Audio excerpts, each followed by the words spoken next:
Hi guys, it's Kelly from Cards by Christine here with you on a Technique Thursday to share with you the mini card tuck technique. You guys, I'm getting so creative with the names here. Trying to showcase some really cool and unique things, and this is a card that Chris is offering in a July class. It's the Texture Chic class, and I go ahead and logo up all the pictures that Chris has of her cards. And I think you guys understand this. None of the cards look as beautiful in the pictures as they are in person. But this one, like, when I saw it, I went over and looked at all the cards. I was blown away with all the intricacies that you just can't photograph. One of which, I mean, you kind of can, but at the same time. So it's a corner tuck card, but it's also a mini card, which is so stinking cool. I can't even get over it. And another really unique thing about this is the seashell here. It's double stacked. Let's see if I can show that off. Boop.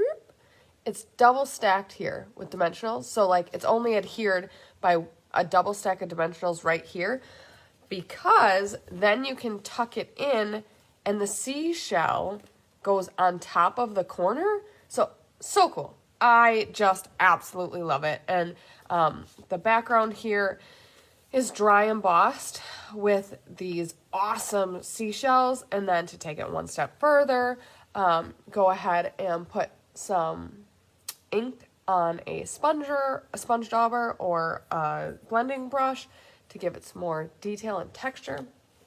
So cool. So this card is available as part of the Texture Chic card class, which is coming up in July.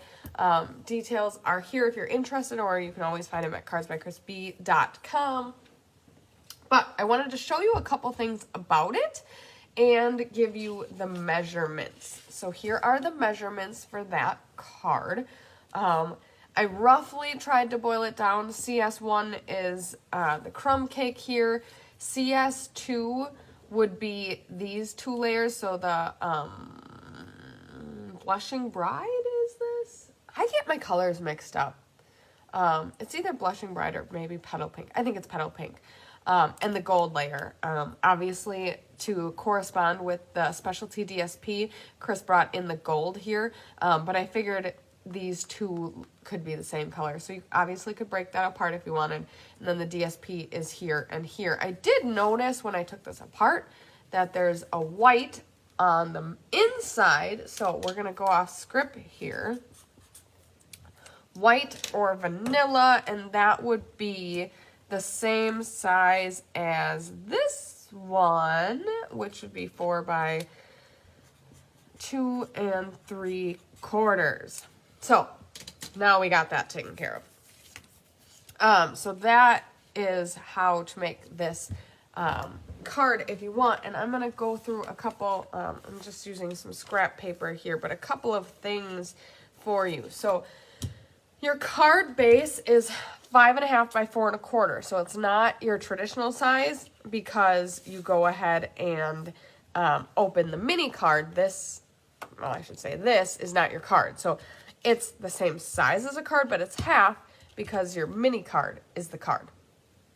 Obviously, you can go ahead and add more layers to these. These are just the base pieces to show what I'm trying to show with the technique. So we've got our 5.5 by 4 1/4.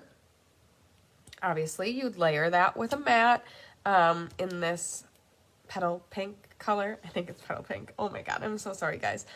Then you're going to take a 3 1/4 by 3 1/4 and cut it corner to corner to make the diagonal for the tuck.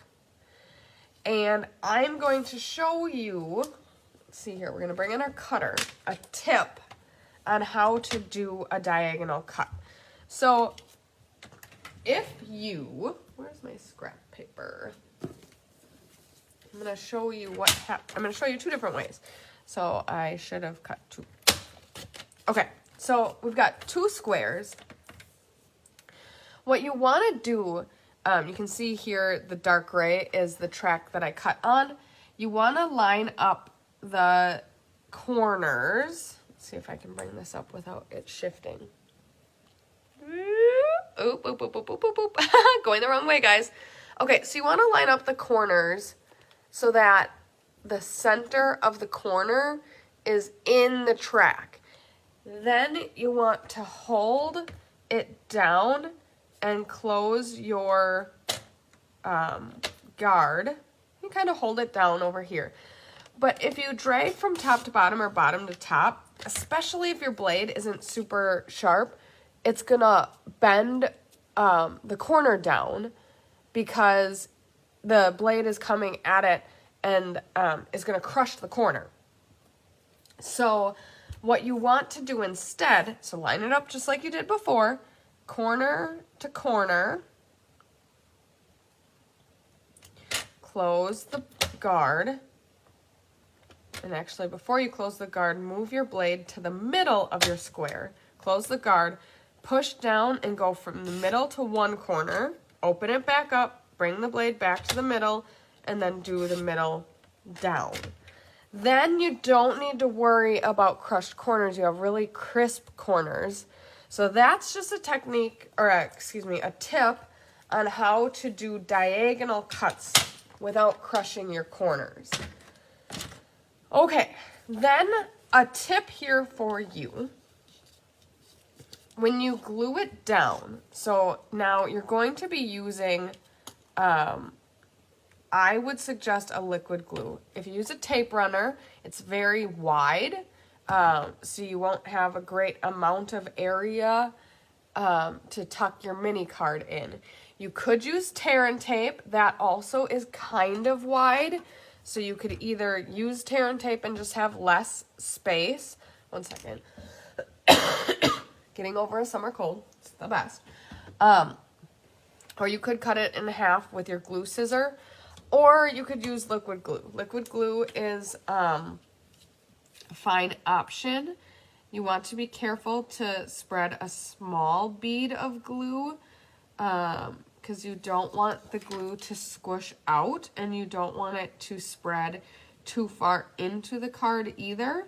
So very carefully put a small bead of glue along the two straight edges of your triangle, and then line it up corner to corner and put it down, and make sure to give your glue the opportunity to fully dry before you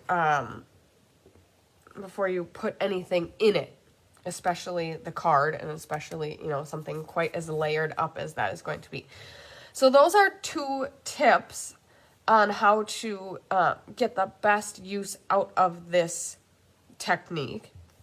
And then, of course, like I said before, you can layer up your card base, you can layer up your triangle. Here I have your 8.5 by 3 scored at 4 1/4.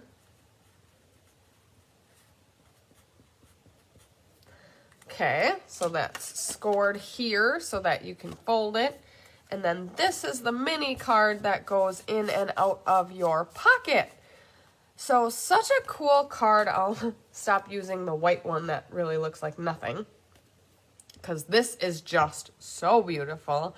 Love the color scheme here too. It's kind of monochromatic because it's all pinks and neutrals. Pops of golds too, just so beautiful.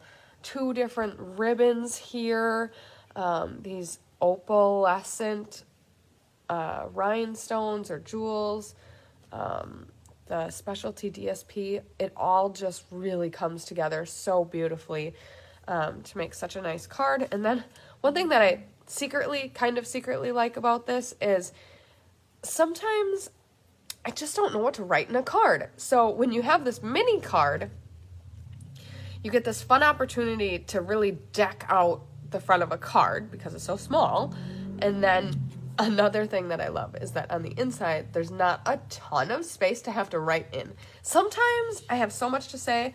Other times I have nothing to say. So I secretly kind of like that about this card too. So that is the technique that I am showing off today. It's this really cool fun fold that I like to call the mini card tuck technique. While I've got you, I'm going to show off the rest of the cards for this Texture Chic card class in case you're interested. It is a July class for Chris. So we've also got this wishing you the best birthday ever. So that's, oh, Chris always puts her insides to the back. So another beautiful card here. This is an awesome non-traditional Christmas card. It's a thank you card, but it's a wintry thank you card. Love that. And then here is, you make each season of life even more beautiful. So this is kind of like a fall card, I would say. It's got some leaves on it. Talking about seasons, I could definitely see this being a fall card. So you kind of got one of everything. Spring with the flowers, summer with the beachy vibes, fall and winter, maybe. Maybe that's a stretch, but bear with me. I absolutely love so many elements of this suite are so unique and cool. And you definitely get one thing that I love about this particular card class. Look at this. You get 1, 2, 3, 4, 5 different ribbons in your kit. Each card has a different type of embellishment. So all of these really cool things that maybe you don't have in your Stampin' Arsenal, but you get the opportunity to play with if you get one of these card kits. So I hope you are inspired by this technique. I really challenge you to make a card using, here's your measurements if you want to screenshot it, measurements and sample card for you if you want to... If you want to snap a screenshot there. And I hope you have a fantastic Technique Thursday. You can always catch Chris live later tonight for some live card making. Have a great day.